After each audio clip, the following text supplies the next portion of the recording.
Welcome back to WesKnows Tech News and Reviews. Today we'll be talking about how Apple Watch has got us all slightly fooled, and that's the lightest I can put it, because things like battery life, the absence of SpO2, aka blood oxygen saturation, paying for guided workouts from the Fitness Plus, being restricted to just one ecosystem. So if you don't have an Apple smartphone, you cannot get yourself an Apple Watch. That's it. Always on display. Something that is being trumped by Apple Watch all over is actually being done by every single smartwatch out there, even the most budget fitness trackers these days. So there will be a lot of content, a lot of gripes that I've got with that watch and for the value it brings to us. But we'll talk about it in this video. So let's get into it. Let's talk a little bit about battery life. The normal Apple Watch. We're not talking about the Ultra series, which can do slightly over a day. We're talking just about the standard Apple Watch. You're looking at 18 to 24 hours. So what does that mean? That technically means 1 day. And that's of the usual or your typical usage. So in the morning, you have to make sure that your battery on your watch is charged for the full day ahead. If it's not, you're just not going to get there. By the time you go to sleep, you forget to charge it. Next day, you won't be using that watch. It's going to be dead in the water. That's it. If we look at trackers like Xiaomi, Huawei, let's look even at Samsung. Even Samsung can pull out 2 or 3 days. Nowadays, it can pull up to a week, and that's great. If we look at the Chinese brands, wow, 18 days, 24 days, 20 days, okay, at least 2 weeks, and that's the norm. And that's also with OLED, beautiful screens with great animations, bright colors that literally pop off the screen. I've got so many examples of that on this particular channel. I'm not even talking fitness trackers, because the fitness trackers can go up to 40 days of battery life, and that's also with OLED displays. But that's just one of the points. Battery life. 1 day, is it enough? 2 days is not always enough. Say you're out camping and you really do need a smartwatch that will last you for more than a day or two. Well, you can't do that with the Apple Watch. That's it. But hey, if the battery life doesn't really bother you that much, that's okay. I've got other gripes. Let's talk about a next basic feature that every fitness tracker out there has, like fitness trackers for 30, 40 bucks. A watch that costs 400-500 does not have it. Do you know what I'm talking about? So I'm going to be talking about SpO2, aka blood oxygen saturation. Now, I am really keen about that feature because the first time it came out in a budget fitness tracker was all the way back with Huawei Band 6 in 2021. And that was like such a big thing because a tracker for 30 bucks with an OLED display, mind you, 1.47 inches, gets, wowzers, SpO2 monitoring continuously throughout the day, not just during the night. And that was massive. That was absolutely huge. Because why is that important? Well, it's a great indicator if you've got sleep apnea or not, right?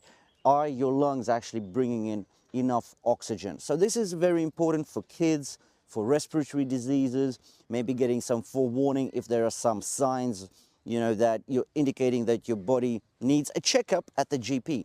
So basically, when Huawei Band 6 offered it in their $30 tracker, everybody got on the bandwagon. We had Redmi, we had Xiaomi, we had Samsung, everybody was jumping out to get it. And because we know that around that time we had a certain virus going around, and yeah, the SpO2 feature was absolutely vital, right? So every fitness tracker, every smartwatch wanted to get that feature on board. And of course, right about that time, we're talking about the Apple Watch 5, Apple Watch 6, I think around the 21, 22 region, because we're up to now, what, Apple Watch 9 and 10. So yeah, about 3-4 years ago, Apple was nowhere near. They said, it's coming, this feature. It is. It's going to get there eventually. We're in 2025. It's now very chilly. I'm without my hat on, by the way. It's like +1 degree in London, UK. We don't have SpO2 on the Apple Watch. Why? Well, because apparently there's some kind of lawsuit happening about a patent that the Apple Watch was using. Whatever it is, I don't care about the details. If I've got a watch that I've paid for not 50 or 60 bucks, but around 400 or 500 bucks, I want to make sure I've got everything on there. I want my SpO2 monitoring done throughout the day. Even at night, fine, but something. Because usually SpO2 measurements are most accurate when you are at rest, right? When your body is at rest and not moving. But the Apple Watch does not offer that. And that's a biggie. That is a biggie. But hey, you're going to say, look, maybe, okay, it's a one-off. You don't need that feature. Okay, maybe, potentially you don't. But then we're going to talk about fitness, right? Because at the end of the day, we get a smartwatch not to be just in touch with our close ones, with our friends, with our lecturers, with workmates. It's not just about getting emails and reading them off, because you don't need an Apple Watch just for that, right? You can get that, again, with this Amazfit Bip 5 for like 60 bucks. It actually gets voice calls on this. Did you know this? For 60 bucks? Yeah. 1.8 inch. Fine, it's an LCD display. It's bright enough. The battery lasts only for about 2.5 weeks. Yeah, only, right? Not 3 weeks, just 2.5. And I don't use always on display because I don't find that useful. But hey, I'm ranting. Let's get back to fitness features, because we care about that. We get the continuous heart rate monitoring. We get the step count. We get GPS. But for sport features, I might potentially go to something like Garmin or Polar, right? So these are the huge brands which have a lot of sports science behind them. They sponsor huge competitions. They are the biggest sponsors of all the marathons, triathlons. These guys are huge. They offer free guided workouts. They look after you. They make sure that you enter challenges and competitions. But hey, those are the big boys. Those are the professionals in it. You can go to Huawei. They also have these challenges now that you can follow and get healthier through guided workouts right on top of your wrist. You've got actual workouts that show you how to do a particular workout right on top of your watch. As you run, for example, it teaches you, these watches can teach you to run better, faster. They've got these workouts which go with you on the runs. You'll have a voice if you're wearing earbuds telling you, okay, you're running slower, you should increase or decrease your pace, your heart rate is getting a bit high. So all of those things, that's pretty cool on a watch that costs like what, under 100 bucks? Yeah, if you go to Garmin Polar, you're gonna get something way more advanced, slightly more expensive probably, but hey, still 200-300 bucks, but this is a full-on sport watch slash smartwatch. What's Apple doing? Well, Apple is saying, hey, we've got these sport modes, that's really cool, but if you want the guided workouts, you gotta splash up some dosh, and that's a subscription service. Smells like Fitbit, doesn't it? And you know what my channel thinks about Fitbit. But hey, we're ranting about the Apple Watch. So hey, if you wanna use it, yeah, you gotta pay, which is fine. If you want to go, do it.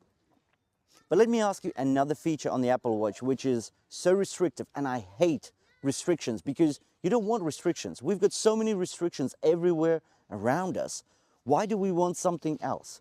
So if you don't have an Apple smartphone, you will not be able to use the Apple Watch. So, okay, why do I need to get a watch that can only work with a phone that I don't even have? It seems a bit restrictive, don't you? But once again, I wanted to have this conversation with you about the perceived value versus the real value of the Apple Watch. I think that it's a very hyped up product, and yes, it looks stylish. You go into the office, well, I do every week. There's plenty of people wearing either the Apple Watch, maybe a small percentage wearing the Samsung Watch, and a very small percentage, including myself, wearing everything else that just brings more value. Anyways, this was the topic of conversation today. Has the Apple Watch deceived us into spending so much money, or do you think it's really worth the hype and the Apple Watch is basically the best thing that ever happened to you? Let me know in the comments below the video. And also in regards to the Amazfit Bip 5 and other fitness trackers, I'll be leaving some links to the listings on AliExpress in the description below the video, so do check them out because you'll be paying prices that are almost laughable. And when you do make a qualified purchase, I may be getting some kickback from AliExpress. It doesn't cost you anything, but I do get some commission in, so I can actually buy more trackers and smartwatches and review them for you guys. Thanks for watching, and I'll see you in the next one.